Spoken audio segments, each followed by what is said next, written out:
Hey guys, welcome back to my channel, and it's Deb C, and place to be, it's Deb C. Boop, that's me. Boop, Deb C. Hey guys, happy Saturday. I hope it's Saturday night. Happy Saturday night, and I hope everybody was having a wonderful weekend so far and had a great day. I'm back. I'm feeling better. I got a lot done today. When I say a lot, I got everything done on this list except for making soup. So that is going to be saved for next weekend. Got everything done. So I got some water. Thank you for all the well wishes. I got my water. I watched Real Housewives of Beverly Hills. That is what we are going to do. And also, this is a new shirt. I just got this today. It was two for $35 at Lane Bryant. I went in to pay a bill. There was no balance, so I didn't owe anything. So I bought some things. I feel like I want to do refresh. I feel like I really want to refresh for spring. Like I'm feeling blah, blah, blah. Like this year has been wool. So I kind of want to refresh everything. So there we go. Okay. Let's get into it so this video is not like 50 minutes long. Okay, so Real Housewives of Beverly Hills, it is season 15, episode 10. So we're in like the back 9 of the season. To reference golf, which I don't play. Okay, so in the Hamptons, it's the morning. The ladies are just talking and they're going to be heading to Montauk. We find out later that they're going to see a band that Rachel knows. Rachel knows the members of the band. So they're going to go there. They're going to do some dancing. They're going to do some eating. Then they're going to do some dancing. Then we find out that one of them is going to do some flirting. But they're going to go to Montauk. But first, Kyle's like, I'm going to go for a run. And same, Rachel. Same. She's like, I'm going to say no to a run. And the same here. Rachel is my spirit animal, except like obviously not in body shape. Okay, so Amanda and Eddie, they're talking, and Amanda is going to be taking, I guess she's taking some of the kids to do something, and Eddie's taking the other kids, but she says that, you know, money is very important, but it's family over money any day. They were talking about the party and the dinner party. Now, she was very pissed. She was very upset that she gave all of this manifesting information and advice and, you know, manifestation moments for free, because that's something people would normally pay for. Once again, okay. I'm not going to call her Scamanda, but I'm going to call her Scamanda. So she was very upset that they, she gave it away now for free. Now I'm going to have that song in my head. If you know what song I'm talking about, give it away now. Who sang that? Put it in the comments. She gave it all away for free. There was no participation. Like nobody except Erica participated. Listen, this Beverly Hills, okay? When people have dinner parties, you know, it's usually a dinner party like Rachel's. You know, there was caviar, there was drinks, there was a psychic, you know. People, I don't think dinner parties in Beverly Hills means sitting around manifesting, you know, sitting around journaling. Once again, some of those women didn't need to manifest shit. Bose, she did that all on her own. And she was like, last week, she was like, these ladies need to look at chapter 2, manifesting without a man. Bose did that. Bose didn't need a man. She's self-made. Girl, never mind. Okay. Speaking of Bose, so Sutton and Bose, they go to the park. Bose, listen, Bose is liking Sutton. Everybody's like, she's like, I like Sutton Brown. I'm surprised. Listen, I'm surprised nobody has come out and said, oh, now that they don't say it, but what they don't say, what is unsaid, we know that they're saying. They're like, they don't want to say it, but without saying it, they're saying that now that Garcelle is gone, look at Sutton. Sutton's open to people, and they would blame it on Garcelle. That's the reason why this episode, Sutton wasn't bad. Like, Sutton wasn't getting on my nerves, but the fact that how she treated Garcelle, how she wasn't there for Garcelle and did what she did in the reunion, like didn't have Garcelle's back in the reunion, that has made me forever not like her. You know, I was a fan of Sutton's, no more. And Amanda, when they were talking about Amanda, and Sutton was like, she's always like talking about how many rooms she has in her house, and how many rooms she, how many rooms in her house she had to redecorate, and how much she has. And Bose had said that she's always, it seems like she's quantifying her material things, her material items that she has to fit into the group. Because there's a part of her that she says, I belong in any room that I want to be in. And she puts all that out there. But it had to be a little daunting when you see like the cast that you're joining, and you're joining a cast that has like some real heavy hitters in there as far as money goes. And I'm talking about Kathy Hilton. Like, it had to be a little daunting. So to me, it seems like she always brings up, she's doing her best Dana Wilkie $25,000 because she wants to appear like she really fits in. That's why she wears like labels everywhere. Like when she went hiking, she had to wear that Balmain shirt.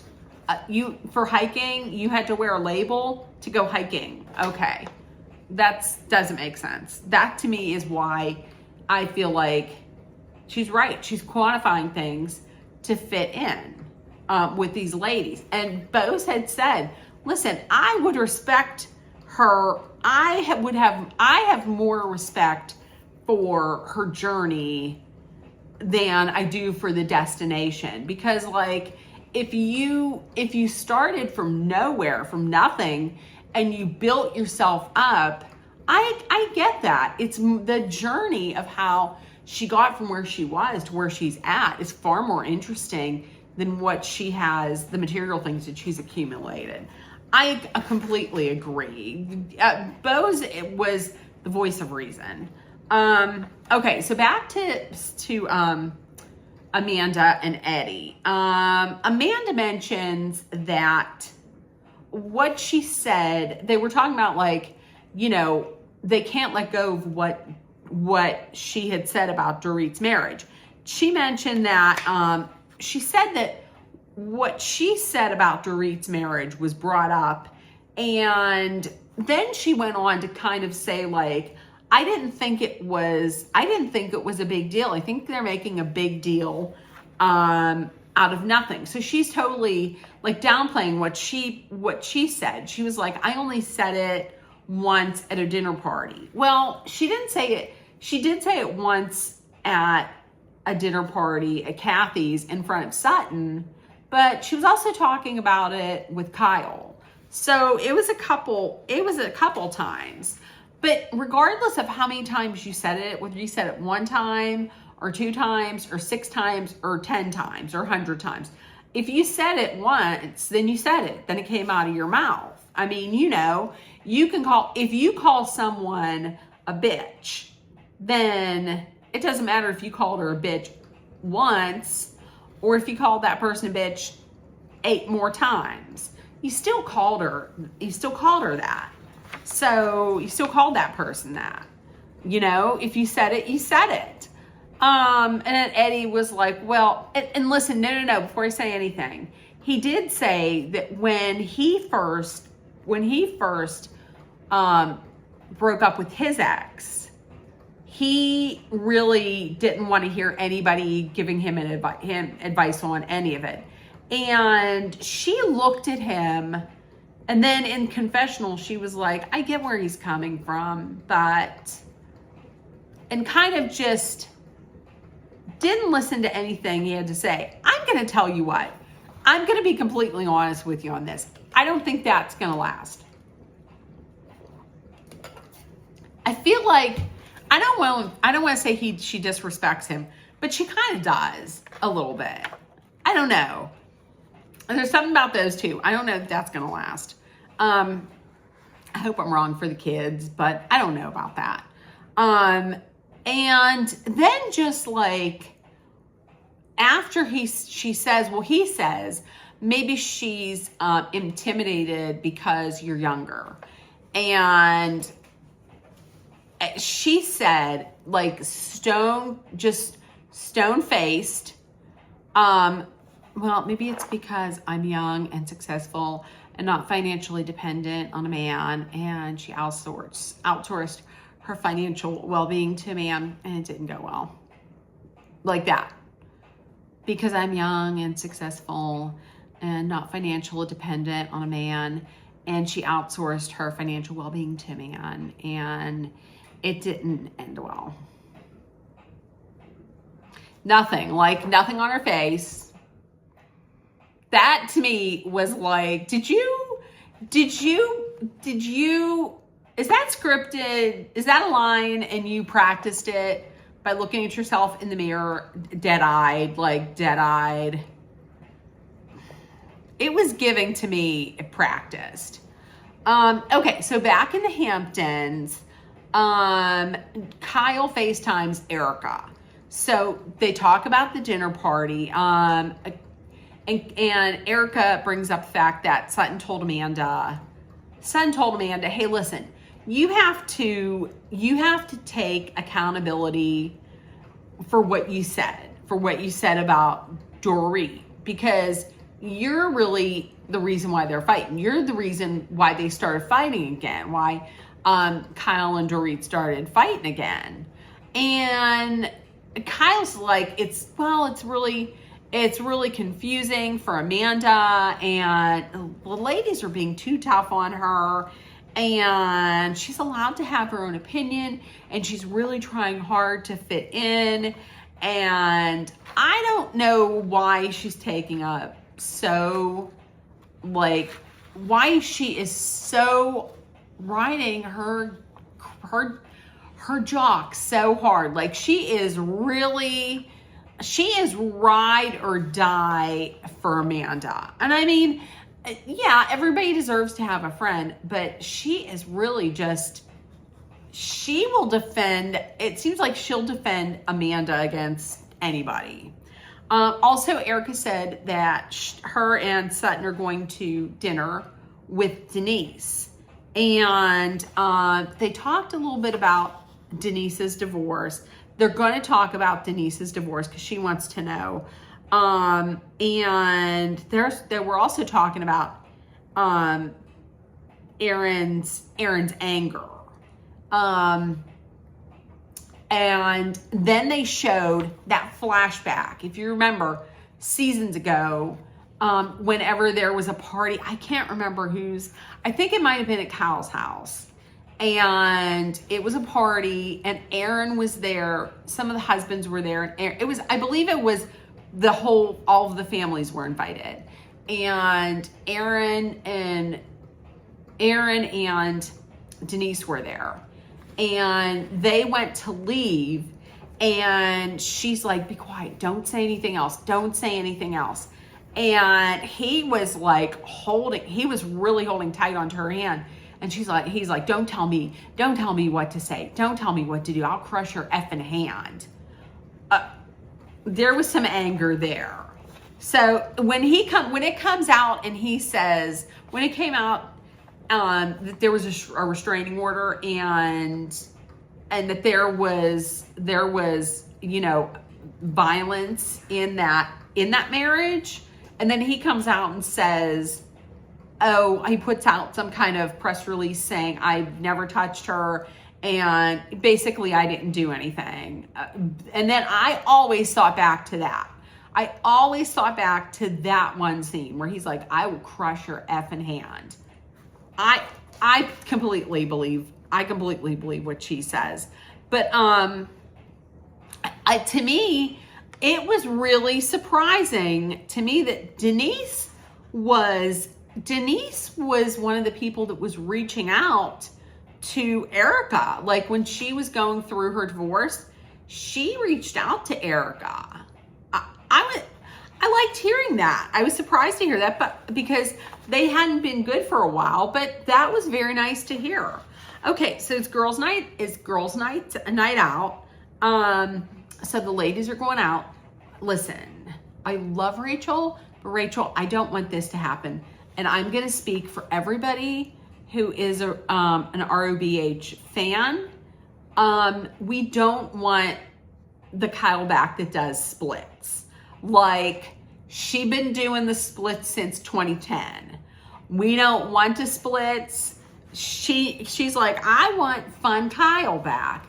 Okay, you can have Fun Kyle. Fun Kyle does not need to do the splits. No, thank you. She doesn't need her coochie out cleaning the dance floor. They go to this bar. It's an outdoor bar. There's a band. Dorit and Kyle are dancing. It seems like she's like, the Fun Kyle's back. I can't remember when we had fun like this. And it was nice. They were dancing. They were having fun. It was hot girl summer. Good for them.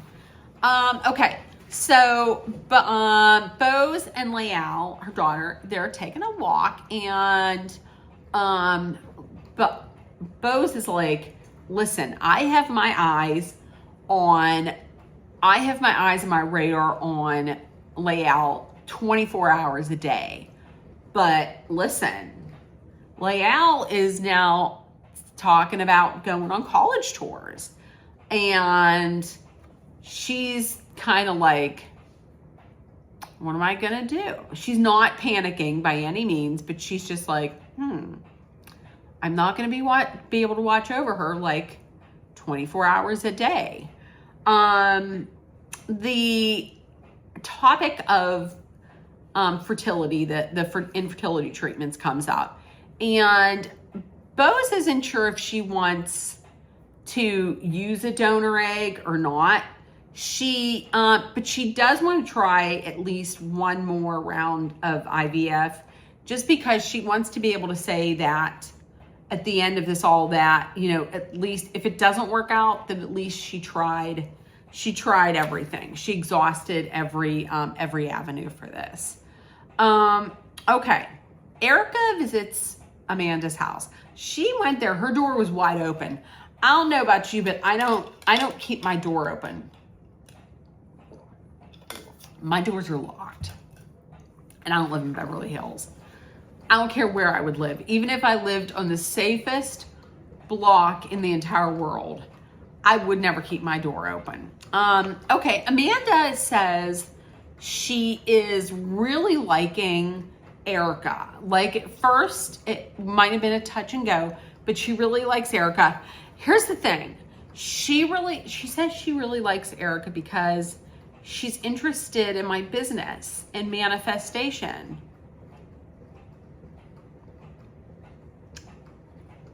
Listen, I get it. You want people to respect what you do and to be interested in what you do. However, if I say that I really like someone, it's going to be because they're either like, I really like her. She She's genuine. Like, that's what I'm going to say. If I like someone, it's going to be because they're genuine, or they're funny, they're smart, they're kind, they're compassionate, you know, they're honest, they're trustworthy. It's not going to be because, oh, they're interested in what I do for work. You know?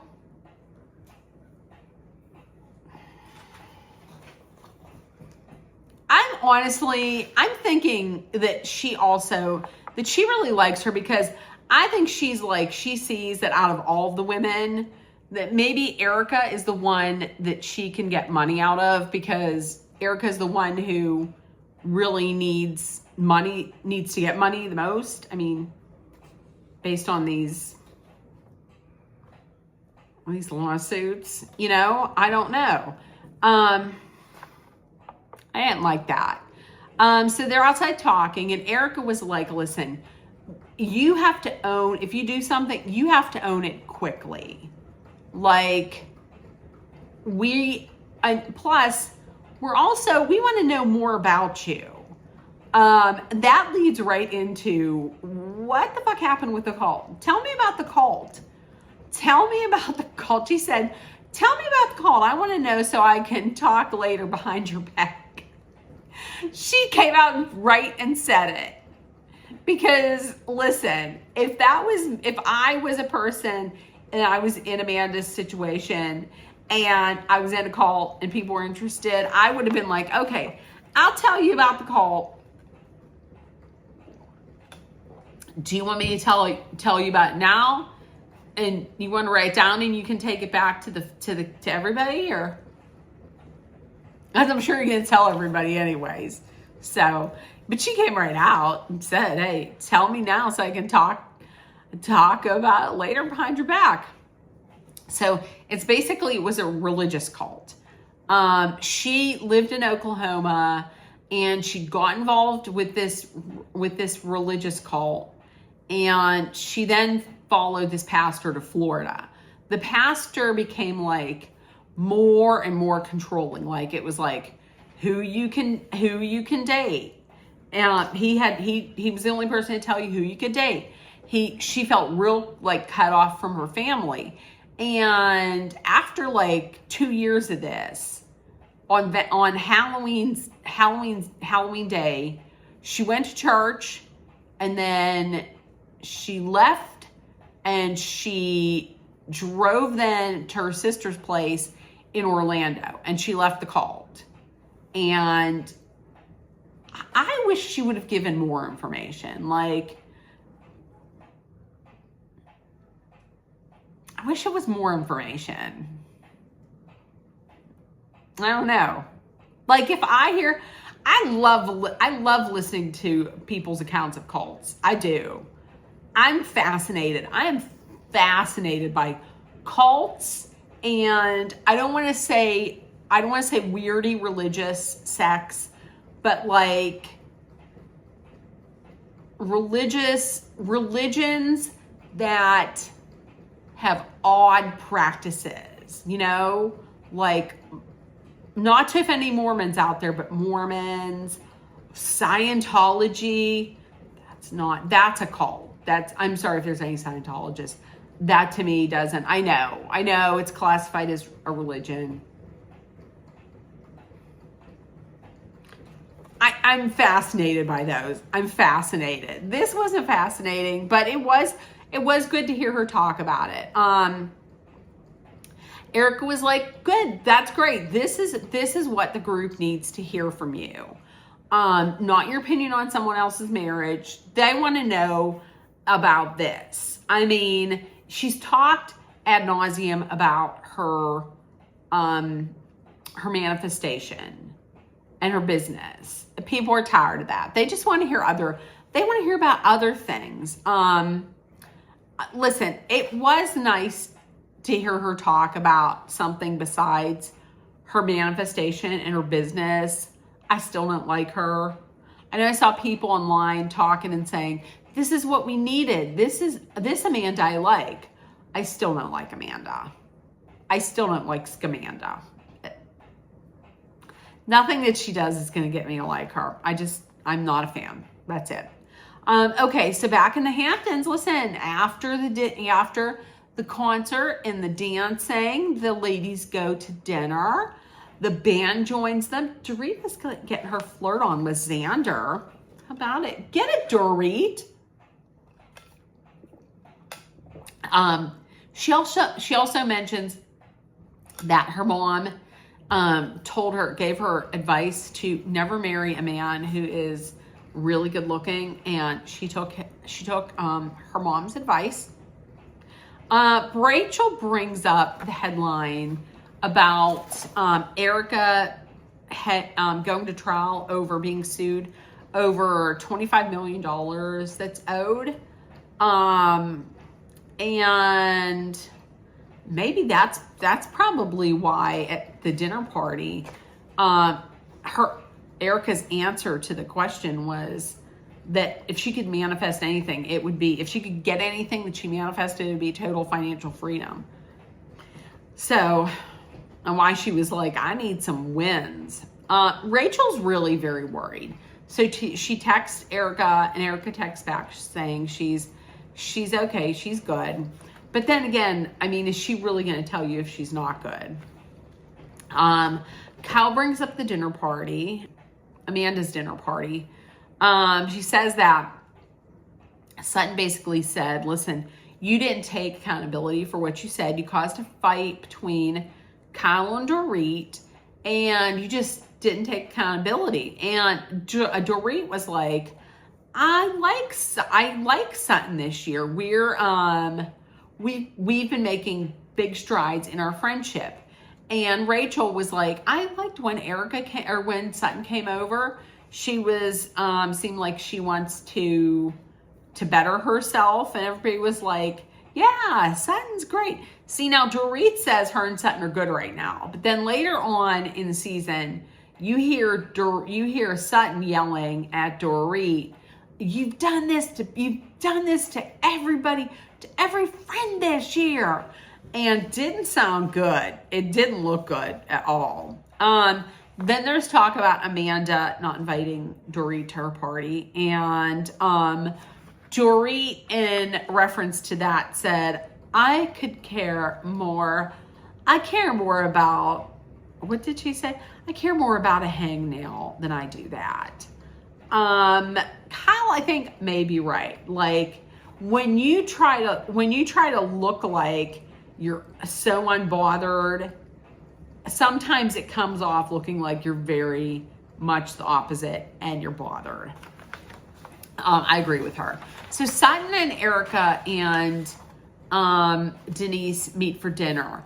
And this is surprising the shit out of me that Erica and Sutton are going out to dinner, like with nobody else from the group.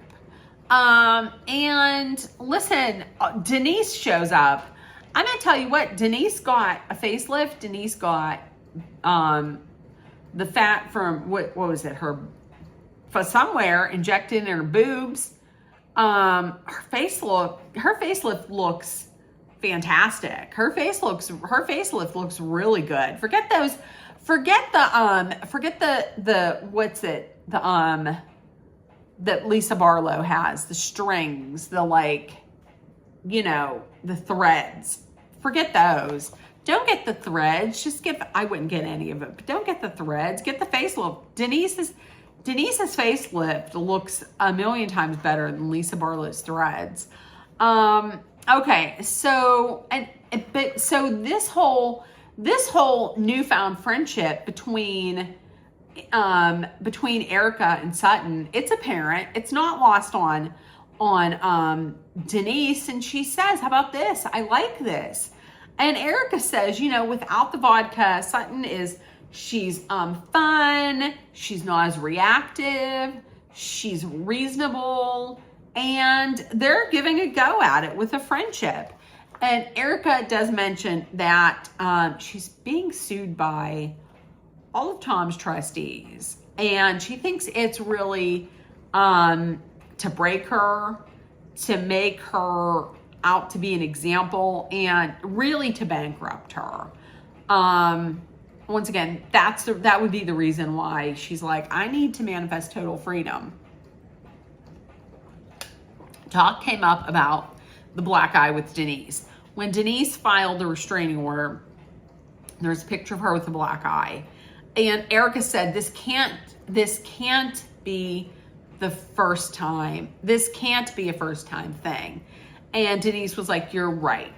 It wasn't a first time thing. It had happened before.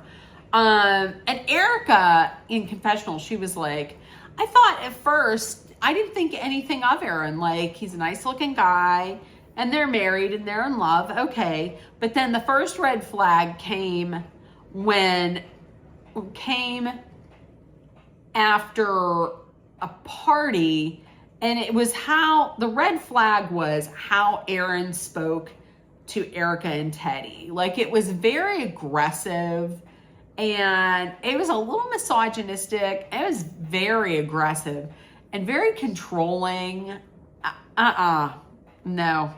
I could see, I mean, that between the two flashbacks that they had of Aaron during this episode, I believe everything that Denise says. So Denise goes on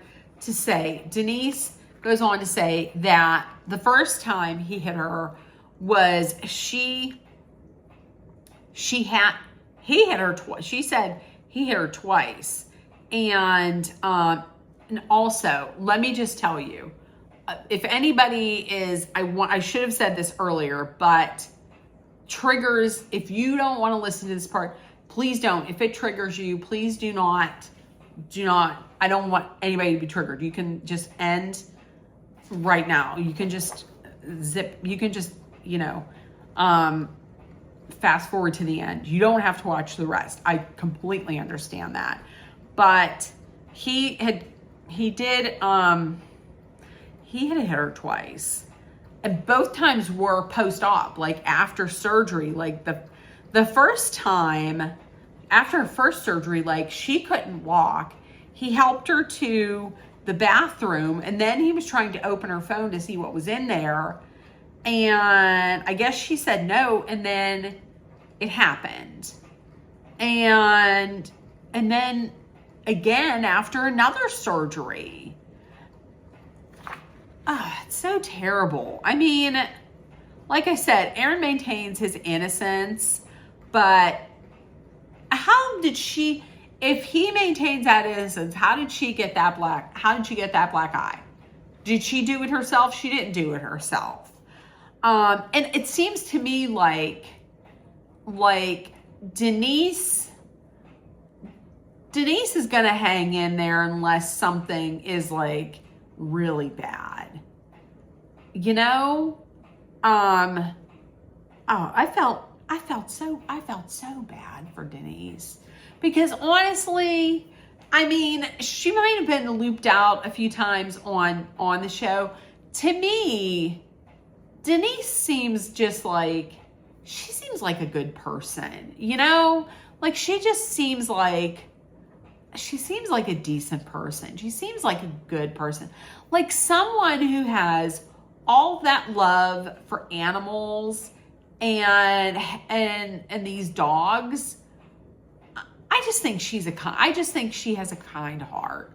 I really did. I really felt bad for Denise. But despite all of that, she's still out, and she's trying to make the best of it, and I hope she makes it through. I really do. I like Denise.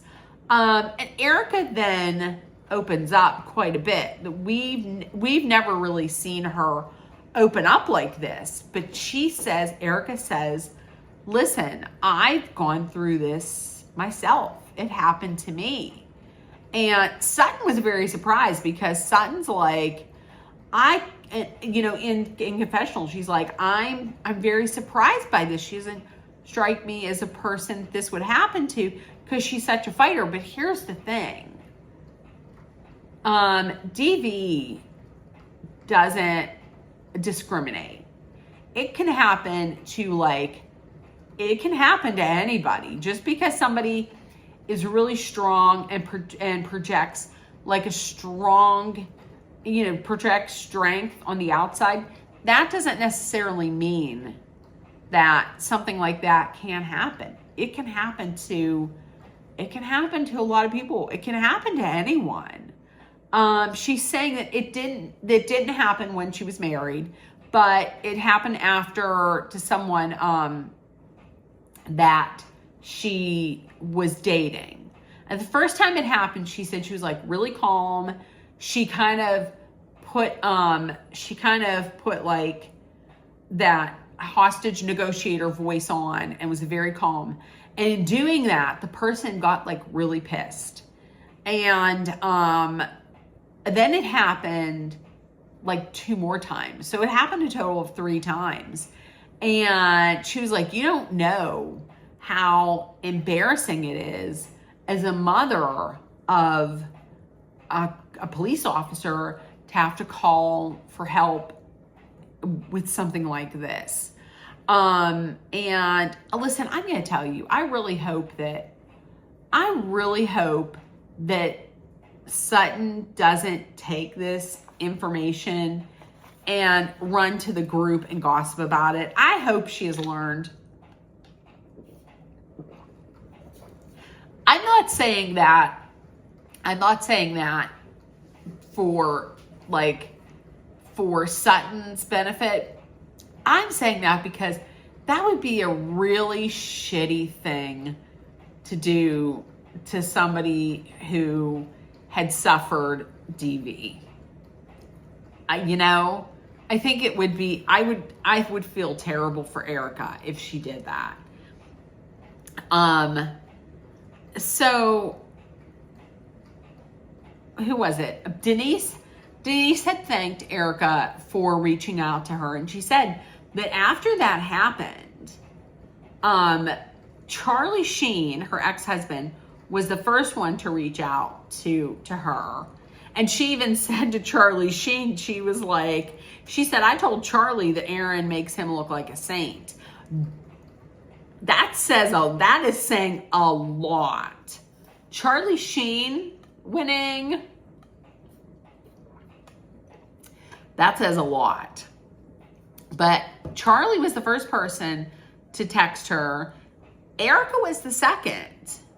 And like I said, I mean, they didn't get along that well during when they were together on RHOBH, but then on Denise's show, Wild Things, Denise Richards' Wild Things or something like that, they got together, they met up, and they kind of like made amends on her show. But I like to see that. I like to see just women supporting women. Listen, I'm going to tell you, I really did enjoy seeing Erica opening up. This Erica, I can get behind this Erica. Like the Erica of this season, I can get behind her kind of, because she's opening up. Finally, she's opening up about something. And listen, I can watch something like this. I can watch women being vulnerable and opening up, because listen, maybe somebody that was watching this show will see it and is maybe in a situation where there is DV, and this maybe will be something that will make it click in their head and be like, what am I doing? So I appreciate that. I like her showing her vulnerability and opening up and being real. Could I ever 100% get behind Erica? I could not, and the only reason is because of how she acted towards the victims of Tom Girardi. Like, the fact that she didn't diminish them, now I get it. Maybe from a legal standpoint, she really couldn't say a lot, but she really didn't say anything at all about them. That I did not like. I was not a fan of that. So I could never be 100% behind Erica. However, this Erica, I can get behind this Erica, you know? So there we go. Okay, listen, if you guys watched, please let me know in the comments what you thought. And if nobody told you yet today, you were loved, seen, and heard, please make sure that you put love, kindness, compassion, acceptance, hope, and positivity out there so it comes right back at you. Please, let's spread kindness because it is free and it's needed. Always be aware of your surroundings. Be smart and safe. Let's hydrate with some water, which I'm done and I have, and which I need to do more of, and I will. And if you're in a dangerous situation, please know that Dolly and I are sending our love, thoughts, prayers, and positive energy your way so you make it through. Love you guys, and I will see you tomorrow. I'm going to get back on a little more of a routine. As I said, there's been a lot. I've been doing a lot around the house. I've been spreading myself thin, but I am going to get back into a little more